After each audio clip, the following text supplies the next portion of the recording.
Isaac, how you doing, my man? I'm doing terrific, man. Thanks for having me here.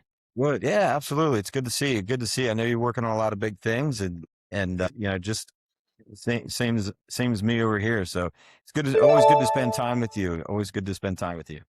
Yeah, man. I've actually been very intrigued about Rise. I'm glad you were able to squeeze in some time to chat with me about it. And I'm interested to learn more about, because I know a lot about your journey, right? But I don't know how your journey ended up turning into Rise.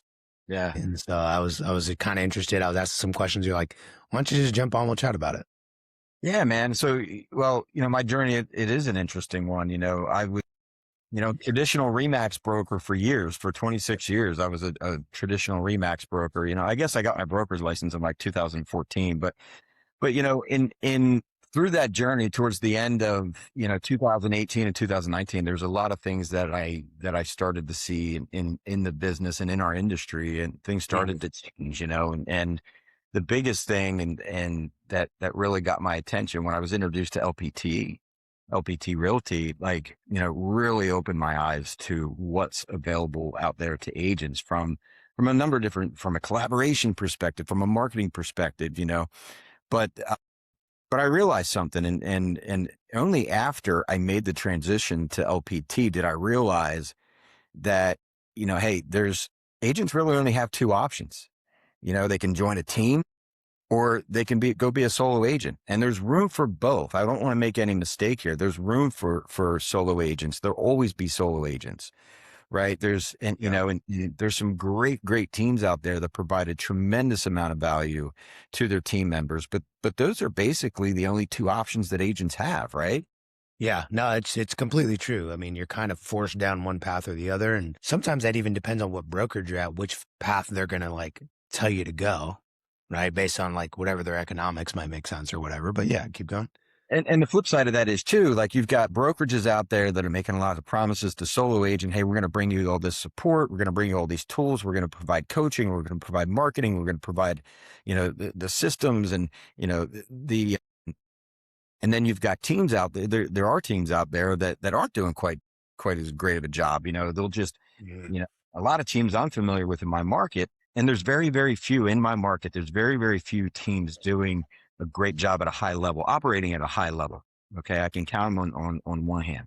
Right. But there are the majority of the teams out there are the smaller teams, three to let's call it five agents, maybe even up to 10 agents. But, they're making a lot of promises too, and, hey, we'll provide you leads and we'll provide you the support. And what I've realized is the leadership isn't great. Hey, there's a lot of team leaders out there that are great salespeople, but not Mhm. great, or not great operators. Right. That's something that I identified, and, maybe they have an assistant. Maybe the team members have access to assistant. Maybe the team leaders have access to leads, but hey, what good are access to leads if you can't convert those leads? Yeah. Right. So, I identified a number of things, and said, what would it look like if I could provide high level team support, right, Okay. to a solo agent, right? As well as I do, how many solo agents out there should really be on teams? Yeah. Tons. Tons, right? But Mhm. why doesn't the solo agent join a team, even if they know they should be on a team? I mean, they don't want to give up their branding. They don't want to feel like they're giving up their identity. They don't want to feel like they have a boss. A lot of them got into real estate because, hey, I don't want to be, Mr. or Mrs. Corporate anymore. I don't want someone managing my day to day. And they feel like a team might actually do that, which, by the way, they wouldn't be wrong in most scenarios. Yeah, and they're not wrong. And what's the biggest thing the biggest reason an agent doesn't want to join a team? The commission splits, right? Correct. An agent sees the dollar signs and says, hey, even agents that have started on teams, they say, hey, look, I can do this myself and keep all my commission, right? Then they go out, and how many times have you seen that agent leave the team, and maybe the business succeeds, maybe the business doesn't succeed. But I think, the biggest thing is giving up to 50%, up to half of a commission, right? So, what I've put together is a third option for agents in Rise. And I'm Okay. really excited to get the word about Rise out there, because it gives agents just another option. It allows it allows a solo agent to retain their identity, right? To retain their commissions, right? But at the same time, I've been doing this a long time. I know the things that agents need to be successful. My niche, my forte, the thing that I'm passionate about is helping that agent who's doing 10 deals a year hit their goals and break through that ceiling, get to 25, 30 transactions a year. That's what I'm really Mm. good at, and that's what I'm passionate Yeah. about. Right. And there's things that you can put into place, and which I've done with Rise. There's things that you can put into place, that'll help that agent to get there. And that's been my track record. Yeah, man. I mean, I know that when you first started talking to me a little bit about it, it made a lot of sense looking at where the landscape is, kind of where it's been, where it's going, because yeah, you see a lot of that, right? You see those teams that they're either like full leverage, right? Which means, hey, there's going to be a premium to pay in terms of splits, or they're very loose. And I would say the majority of them are that second one, that very loose team, which I don't know which one's worse, right? For certain people. But what I will say is what I've noticed is it's really about the level of service that you get, right? Like those smaller teams, it tends to be like, this is my assistant, but yeah, they'll help you out when they have time type of thing. Right. And so what I'm hearing here is kind of that mesh, right? It's like, hey, no. These people are dedicated not to serve me and then you when they have some availability, which is what most teams are like, but it's more, hey, no, this team is managed by me to serve you. Yeah. Right. Is that kind of the Rise model is what it sounds like? Yeah, but you just mentioned something that kind of caught my attention. That team leader, I think the word you used was loose. They run their team kind of loose. And what does Yeah. that mean? It means without structure, right? True. And when you're operating a team, it's going to be really, really hard for you as a team leader to grow your team to scale your team without structure, without great onboarding systems, without great conversion, without great coaching, right? It's going to be really hard. Sure, you might be able to put a bunch of people under your umbrella like a lot of team leaders do, but without that structure in place, it's going to be really, really hard to scale, right? And that's another component to Rise and how we can bring value to the smaller team leader who doesn't have their own payroll, who might just have an assistant, who doesn't have coaching in place, who doesn't have, just the right systems in place and support in place that you need to be able to, even as a small team leader, right, break through that ceiling and start attracting the right talent to your team. So Rise is a platform. I'm a team leader. By the way, like this is the majority of people I've ever met that have a team, especially a smaller team, but they kind of stumbled into it. They were a top producer. They kept getting people saying, hey, do you have a team? Can I join with you? Can I learn from you? Will you mentor me? Maybe they're at a brokerage where there's revenue share. And so they're like, yeah, sure. I'll like slap together this team and then realize like, oh man, this is like a full-time job. I have to invest tons of resources. When my production drops, I'm still holding the bag of, the administrative and tech support and all that stuff. So this is maybe even something where somebody in that bucket is saying, you know what, dude, I can actually be a more attractive, more productive, more profitable team if I ride on the rails of a place like Rise. Is that kind of what you're saying? 100%, man. 100%. And you're right. Like they slap something together. Let me think. I just had a thought as you were talking, like, what's the number one? I think the number one reason that agents start a team, I know and I'll just speak for my market. Like you see there's people out there that advertise a team, but they're a solo agent, right? It's ego, right? Yeah. A lot of times it's ego. There's other reasons, right? Everybody thinks that they should be a team. They need to be a leader. Like that's the next level in this business. And honestly, it's not. I mean, we all know solo agents out there that are rock and rolling and are successful and will continue to be successful. My avatar agent is somebody who wants to really scale their business and just doesn't know the right path to take, right? Let me take all that back end stuff off you, because that's where agents fail a lot, right? They don't leverage their business, right? And an agent they'll get something under contract or they'll get a new listing, and let's face it, that busy working on that listing, that feels good, that feels productive, but is it really making you any money? No, the money's made when they sign the contract. Exactly. So, my whole my whole thought process is behind this is to take all of that off an agent's shoulders so that they can go out, leverage their time, and go out and focus on the money making activities, focus on the sales, the not so sexy parts of this business, right? And then and what you're saying earlier is that doesn't come at a premium like you might see on most teams.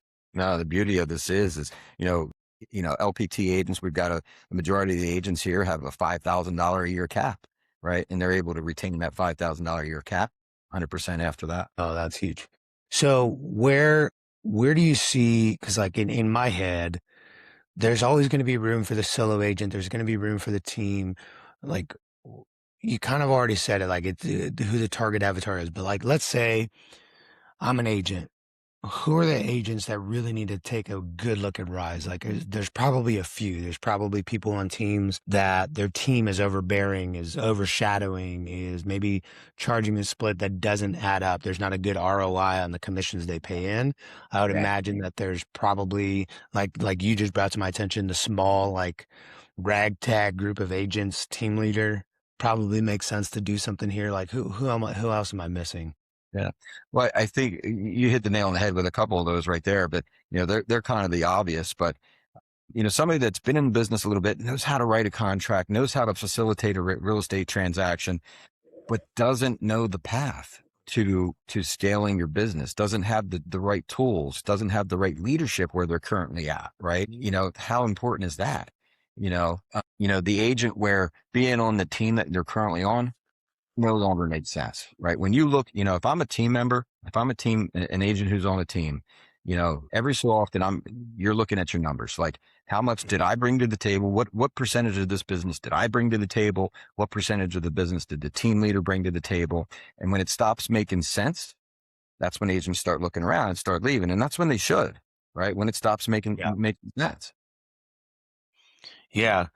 Talk to me so here's another aspect that I really think about when I'm looking at Rise and kind of what you're saying, because I know who you are. I know kind of the circles you run in, what you do outside of running your business, which is a lot of coaching, right? Excellent coach, really high regard. You're within one of the best coaching organizations, I'd argue, on the planet at the G3. And so one of the things I like about that, and maybe you can speak to this, but when I think about coaching and when I share with agents about coaching, I go, listen, a good coach your coach called YouTube, your coach called the internet, your coach called Chat GPT or Claude. The problem with them is they tell you what you could do, right? A good coach is going to tell you what you should do, right? Like here, you could do all of those things. You can make cold calls, you can knock doors, you can run open houses, you can send flowers, you can do work with probate, you can do all kinds of stuff, right? But based on here's what I know and blah, blah, blah, right? And what I've seen work, here's what you probably should do with either your overall strategy or your day to day.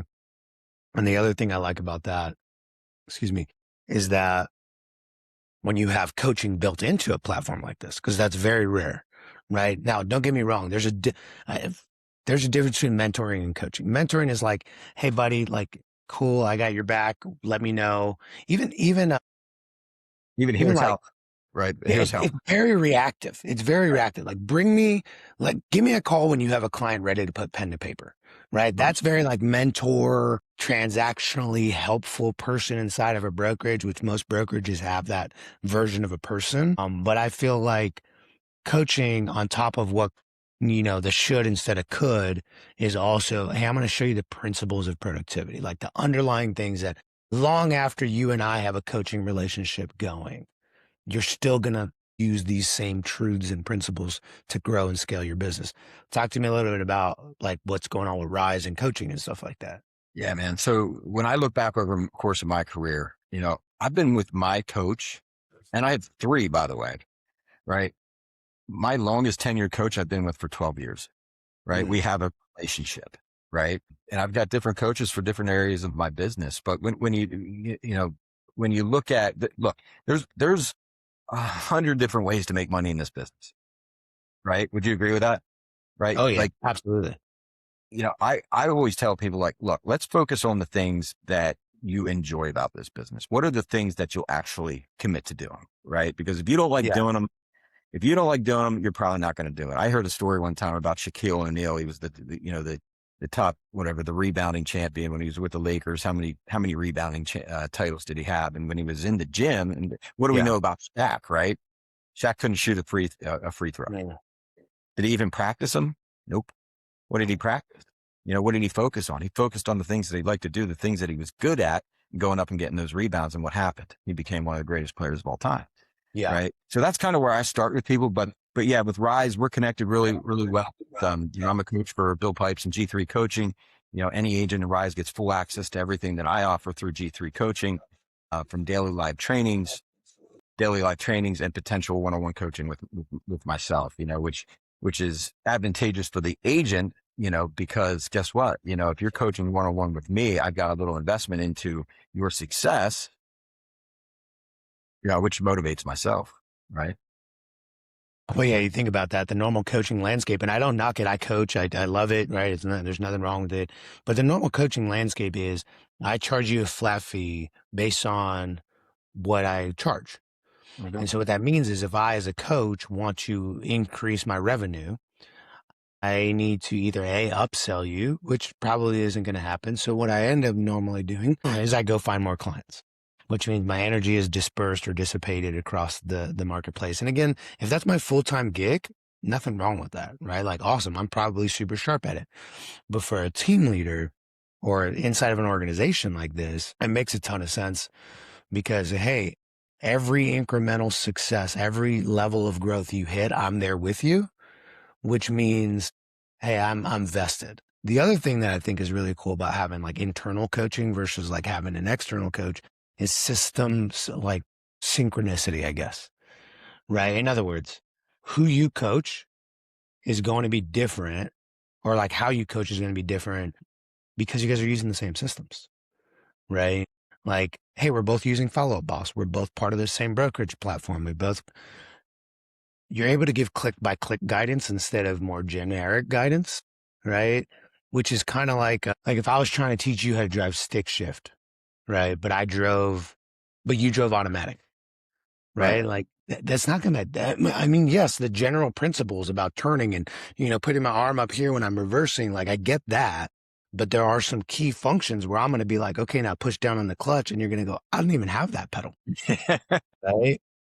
And so I think that makes a ton of sense here because you're like, no, like we use the same stuff. I use the same stuff you do. So you click here, here's where that button is, right? I really like that. Absolutely makes the life of a coach a lot easier, right? And I think the good word for that is continuity, right? When you're all on the same page and when you're all using, a lot of the same systems and software, and it just makes my job a lot easier. Are there systems out there that I'm familiar with, or are there systems out there that work other than what I do? Absolutely. But one thing I can assure is the systems that we have, the platforms that we have, I've seen agents scale their business and using these, right? I've helped agents. I've led them through the process.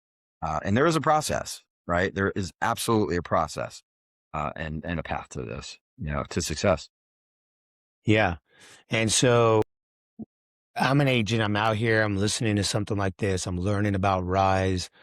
Like, what are the things that I probably like need to prepare myself for when I'm engaging with Rise? Because this is something where you're not going to give me a magic pill, I would imagine. So like I have to come in with a certain type of mindset or a certain type of view or a certain lens about how I want to approach my business. Otherwise, this is not going to be a fruitful, worthwhile endeavor for either of us.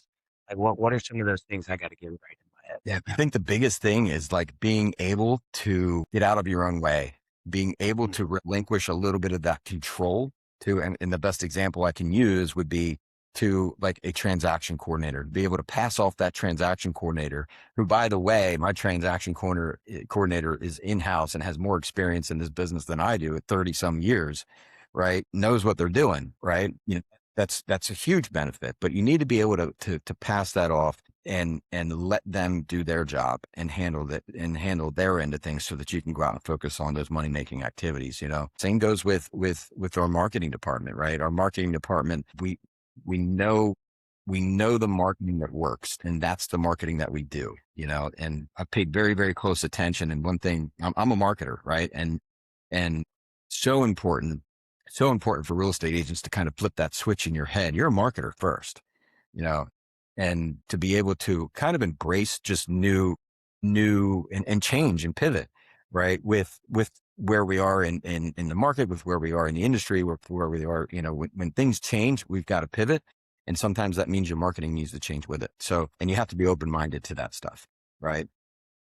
Yeah, let go. So, okay, transactional, you're right, man. When you brought that up, I wanted to jump in because I'm like, dude, that's so true.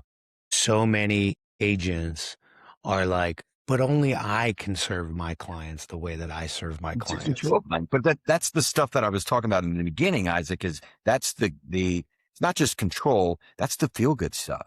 Agents get something under contract and hey, it feels good feeling like you're working on something, right? You got this deal under contract, you know, and here's a big one that I hear a lot is I'm the only one that can keep my clients happy, right? I can tell you if you're a busy agent, right? More time, I don't want to say more times than not, but there's going to be, once you get to a certain level of production, there's going to be things that slip through the cracks. And the question you have to ask yourself is, do you want to have the systems in place so that things don't slip through the cracks, or do you want to wing it and pray that the systems that you have in place you know, uh, are enough so that that doesn't happen? Yeah. So, okay, that makes sense. And like letting go of that stuff, realizing that, hey, I can actually do a better job for more people, for myself by allowing, systems to do their job as long as they're ran by really good people. That's huge.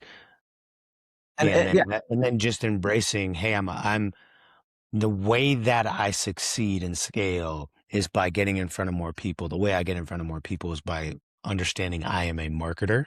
And so aligning with a marketing first or a marketing focused, at least, company is going to help me grow and scale. And so I kind of got to get out of my own way. 100%, 100%. Isaac, we're about out of time, man. Hey, I wanted to thank you. I know, you've been a part of and have helped grow some of the biggest teams in the country.